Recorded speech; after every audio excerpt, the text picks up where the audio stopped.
આજે આપણે બનાવીશું ગુજરાતીઓ માટેનું સ્પેશિયલ ઊંધિયું।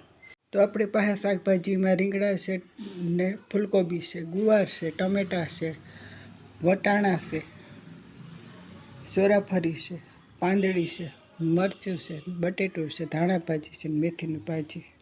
ગોટા બનાવવા માટેનો આપણે ચણાનો લોટ લીધો હશે, મેથી અને ધાણા ભાજી છે તે લીધા છે, આપણે લસણવાળી ચટણી લીધી છે, ધાણા જીરું છે, હળદર છે, ગરમ મસાલો છે, આદુનો પાવડર છે, હિંગ છે, ગરમ મસાલો, ખાંડ અને મીઠું અને સોડા।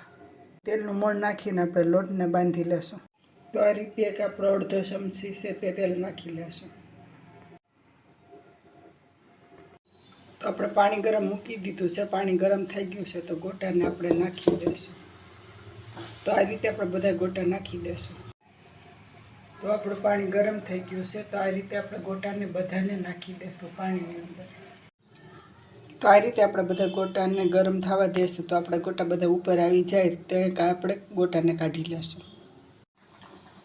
તો આ રીતે આપણે ધીમે ધીમે ગોટા ઉપર આવી જાય છે। તો આપણે બધા શાકભાજીને આ રીતે ભેગા કરીને નાખી દઈશું, ધોઈ લઈશું।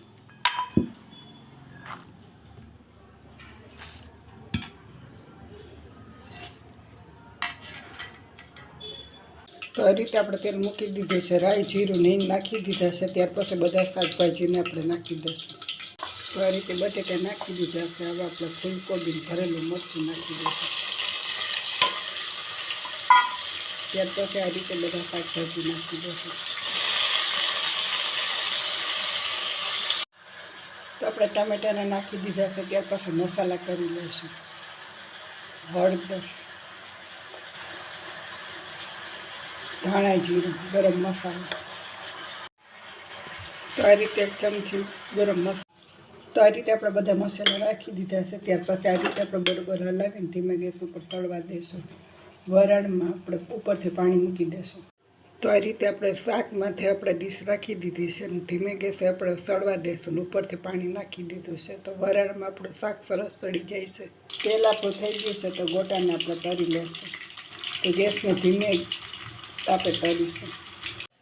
તો આપણા ગોટા તળાઈ ગયા છે, હવે શાકની અંદર આપણે નાખી દઈશું। તો આ રીતે આપણું વરાળમાં શાક સળી ગયું છે, હવે આપણે અડધો કરસ્યો પાણીનો નાખી દઈશું। તો આ રીતે આપણે ગોટા બધા નાખી દીધા છે, હવે આપણે 2 થી 3 સીટી વગાડી લઈશું। તો આપણું ઊંધિયું તૈયાર થઈ ગયું છે, તો આપણે વઘાર કરી નાખશું। તો આપણે ટમેટાં સુધારી લીધા છે, તેમાં આપણે લસણની ચટણી નાખી દીધી છે। તો આ રીતે આપણો વઘાર તૈયાર થઈ ગયો છે।